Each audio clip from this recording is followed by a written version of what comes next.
ورحمۃ اللہ وبرکاتہ۔ میں توقیر انور آج سورۃ الفاتحہ کا ترجمہ اور تفسیر کرنے جا رہا ہوں، ملاحظہ فرمائیے انشاءاللہ۔ اعوذ باللہ من الشیطان الرجیم، بسم اللہ الرحمن الرحیم۔ پناہ لیا میں نے اللہ کی شیطان مردود کے شر سے۔ شروع اللہ کے نام سے جو بڑا مہربان نہایت رحم والا ہے۔ رب اشرح لی صدری ویسر لی امری واحلل عقدۃ من لسانی یفقہوا قولی۔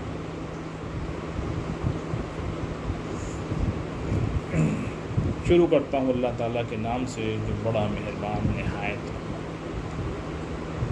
سورہ فاتحہ یہ مکی ہے، اس میں 7 آیتیں ہیں۔ سورہ فاتحہ مکی ہے اور اس میں 7 آیتیں ہیں۔ شروع پر کرنے سے پہلے اس کا اہمیت اور قرآن میں اللہ کے نبی صلی اللہ علیہ وسلم نے کیا بتایا ہے وہ تھوڑا سا ملاحظہ فرما لیں۔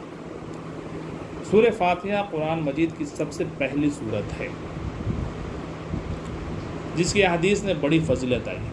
ایک اور بتاتا چلوں کہ یہی ایک ایسی سورہ ہے جو ایک بار پوری مکمل آئی ہے۔ کچھ روایت میں یہ بھی ملتا ہے کہ حضرت جبرائیل علیہ السلام آپ صلی اللہ علیہ وسلم کے ساتھ بیٹھے تھے، ایک آواز آئی اس میں اللہ کے نبی صلی اللہ علیہ وسلم فرمایا، اے جبرائیل یہ کیسی آواز ہے؟ تو حضرت جبرائیل علیہ السلام فرمایا کہ اللہ کے نبی صلی اللہ علیہ وسلم ایک فرشتہ آ رہا ہے اوپر سے، اور وہ فرشتہ اس سے پہلے کبھی نہیں آیا اس زمین پہ، اور وہ فرشتہ آتا ہے اور وہ 2 چیزیں اللہ رب العزت طرف سے لے کے آتا ہے، وہ 2 تحفے اللہ کے نبی صلی اللہ علیہ وسلم کو دینے کے لیے۔ ایک یہ سورہ فاتحہ جو پوری مکمل صورت میں آئی، اب دوسرا سورہ بقرہ کی آخری رکوع آمن الرسول سے لے کر آخری تک، یہ دونوں اللہ کے نبی صلی اللہ علیہ وسلم کی ایک بہت بڑا تحفہ ہے اور یہ اس امت کے لیے تحفہ ہے۔ تو آگے اس کے بارے میں ملاحظہ فرمائیے۔ فاتحہ کے معنی آغاز، فاتحہ کے معنی آغاز ہے، ابتدا ہے، شروع کرنا، اوپن کرنا، اس لیے اسے الفاتحہ یعنی فاتحۃ الکتاب کہا گیا، یعنی کھولنے والے، کتاب کو کھولنے شروع کرنا ہے تو وہ کتاب کو اوپن کرنے کی جو ہے اس لیے تو فاتحۃ الکتاب بھی کہا جاتا ہے۔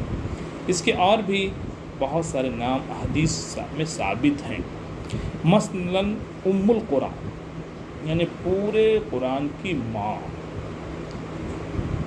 السابع المثانی، القرآن العظیم، قرآن العظیم بھی کہا گیا، شفا، رقیہ وغیرہ وغیرہ۔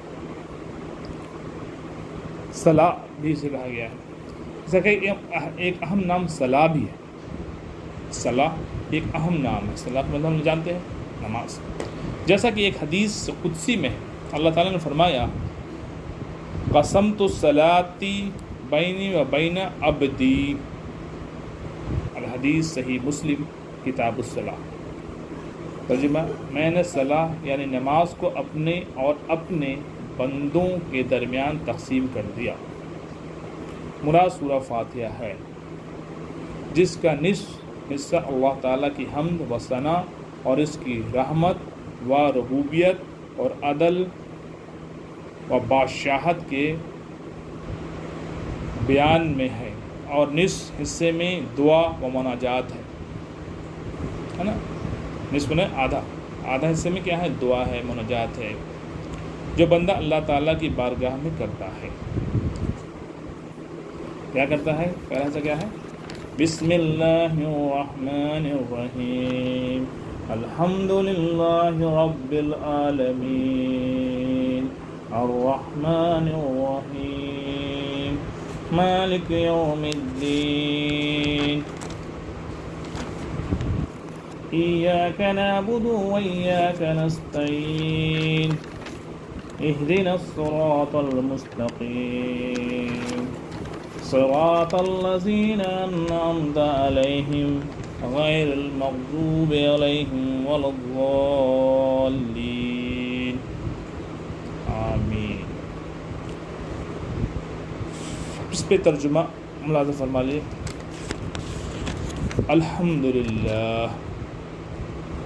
الحمدللہ رب العالمین، سب تعریف اللہ تعالیٰ کے لیے ہے جو تمام جہانوں کا پالنے والا ہے۔ سب تعریف سب شکر دونوں آتا ہے، تعریف بھی ہے اور شکر بھی ہے۔ جو تمام جہانوں کا پالنے والا ہے، بڑا مہربان نہایت رحم کرنے والا، الرحمن الرحیم، بڑا مہربان نہایت رحم والا، مالک یوم الدین، بدلے کے دن یعنی قیامت کے دن کا مالک۔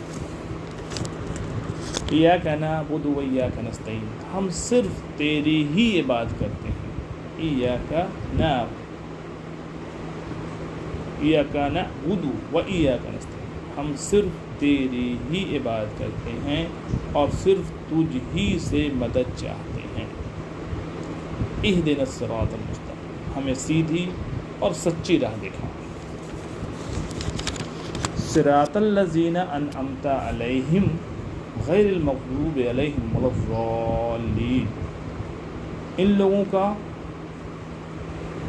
لوگوں کی راہ جن پر تو نے انعام کیا، ان کی نہیں جن پر غضب کیا گیا، یعنی وہ لوگ جنہوں نے حق کو پہچاننا مگر اس پر عمل پیرا نہیں ہوئے، حق کو جان لیا سمجھ گئے لیکن عملی زندگی اس پہ نہیں رہے، اس سے ہٹ گئے، عمل سے وہ ہٹ گئے، اور نہ گمراہوں کی، اور ایک تو گمراہی ہو گئے مطلب بالکل ہی نہیں اس معنی، یعنی وہ لوگ جو جہالیت کے سبب رائے حق سے برگشتہ ہو گئے۔ تو یہ ترجمہ اس کا ہوا سورہ فاتحہ کا، لیکن اس کی تفسیر بہت ہے۔ کئی مفسرین نے تو ایک جز جو ہے صرف سورہ فاتحہ کی تفسیر کی ہے۔ تفسیر القرآن پوری جلد ہے، اور بھی بہت ساری ہے ایسی تفسیر، جو صرف ایک پورا جلد جو ہے، کیونکہ ام القرآن ہے، ام القرآن ہے تو ظاہر ہے اس کی تفسیر بہت وسیع ہوگی۔ ہمیں بس اتنی موٹی بات جاننا ہے جو ہمیں اپنی زندگی میں عملی طور پہ لانا ہے، کیونکہ اصل زندگی عمل کا معاملہ ہے، کہ عمل پہ ہی سارا کچھ دار و مدار ہے۔ اگر علم ہمیں بہت ہو جائے اور عمل نہ ہو تو وہ علم کی پکڑ ہے، اور اگر علم ہی نہ ہو تو عمل میں جہالیت آئے گا جس سے عمل ناقص ہو۔ تو پتہ یہ چلا کہ علم اور عمل دونوں ضرورت ہے، ہم اللہ ہے ایک دوسرے کے، علم و عمل، علم ہو تو اس کے ساتھ عمل بھی ہونا، اور عمل ہو تو اس کے ساتھ علم بھی ہونا۔ تو ہمیں جو بھی کام کرنا ہے اس کے لیے ہمیں علم بھی حاصل کرنا ہے، اور علم حاصل کرنے کے ساتھ ساتھ عمل بھی کرنا ہے۔ تو جب علم اور عمل دونوں ساتھ ہوگا تو ہماری زندگی انشاءاللہ ثم انشاءاللہ کامیاب ہو جائے گی۔ اس لیے میں بہت زیادہ اس پہ تفسیر نہ کرتے ہوئے موٹی باتوں پہ غور کرنے کی کوشش کروں گا انشاءاللہ ثم انشاءاللہ۔ اللہ تعالی ہمیں بھی سننے والے کو بھی عمل کرنے کی توفیق عطا فرمائے۔ تو میں یہ بتا رہا تھا کہ قرآن کی سب سے ابتدائی سورہ فاتحہ ہے، اس سے میں نے ابھی ترجمہ ملاحظہ فرمایا آپ لوگوں نے۔ اب اس کے میں نے کئی نامے بتائے، ام القرآن ہے، قرآن العظیم ہے، شفا ہے، صلاح ہے، 7 آیتیں بار بار دہرانے والی ہیں۔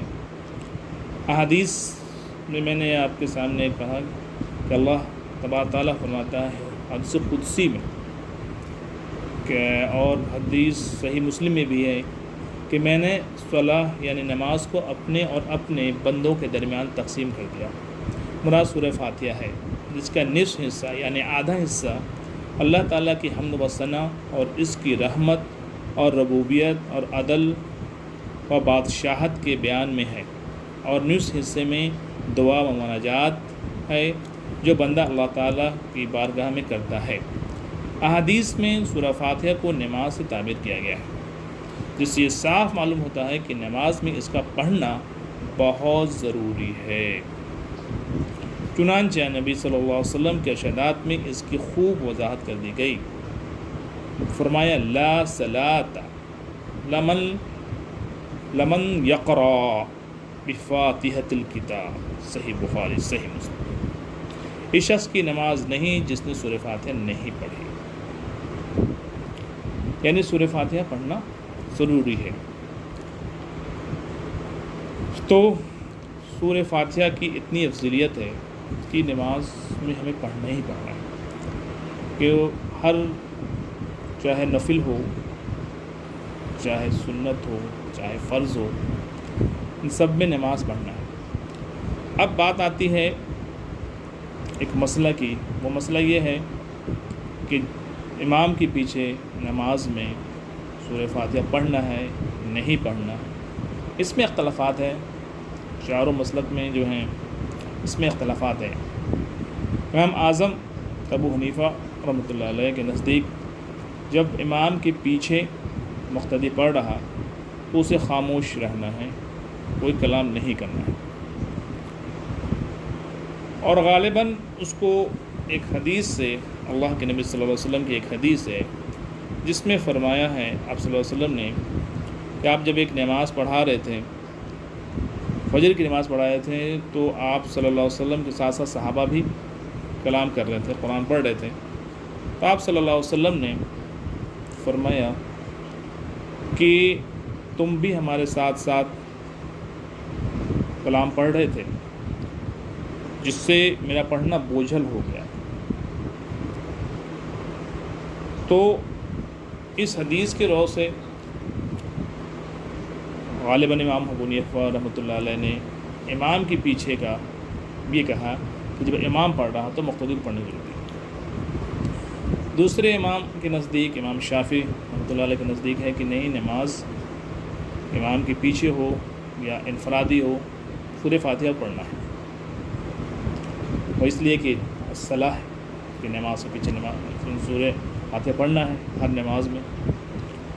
تیسری بات جو ہے وہ امام مالک رحمۃ اللہ علیہ کے نزدیک ہے، ان کا قول یہ ہے کہ قرآن میں اللہ تبارک تعالیٰ نے فرمایا ہے کہ جب قرآن پڑھا جائے تو غور سے سنا کرو، غور سے سنا کرو۔ تو اس سے بات واضح یہ ہوتی ہے کہ جب جماعت ہوتی ہے تو دو طرح کی نماز ہوتی ہے، جہری اور سحری، یعنی ایک تو وہ ہوتی ہے جس میں قرائت کی نماز امام کرتا ہے، قرائت کرتا ہے، جیسے فجر ہو گئی، عشاء ہو گئی، مغرب ہو گئی، یہ تین نمازوں میں امام جہری ہے، زور سے پڑھتا ہے۔ تو اس میں تو امام مالک رحمۃ اللہ علیہ کے نزدیک ہے خاموشی سے اس کو سنا جائے، اور جو سحری ہے یعنی ظہر اور عصر، اس میں وہ خاموش رہتے ہیں، یعنی امام کوئی بھی قرائت نہیں کرتا ہے تو اس میں پڑھا جائے، کیونکہ اس میں سننے کا بات نہیں، امام مالک رحمۃ اللہ علیہ کے نزدیک ہے۔ تو یہ مسئلہ ہے، یہ جب ہم امام کے پیچھے پڑھ رہے ہیں۔ تو امام مالک رحمۃ اللہ علیہ کے نزدیک جو بات ہے وہ قرآن کے رو سے ہوئی ہے کہ قرآن جب پڑھا جائے تو غور سے سنا جائے۔ بہرحال ہمیں سورہ فاتحہ پڑھنا ہے، اور اس کی اور تفسیر انشاءاللہ وضاحت سے آئے گی، تو اللہ تعالیٰ سننے سے آج عمل کرنے کی توفیق عطا فرمائے۔ صدق اللہ العظیم ویاتہ ذکر القرآن الحکیم۔ والسلام علیکم ورحمۃ اللہ وبرکاتہ۔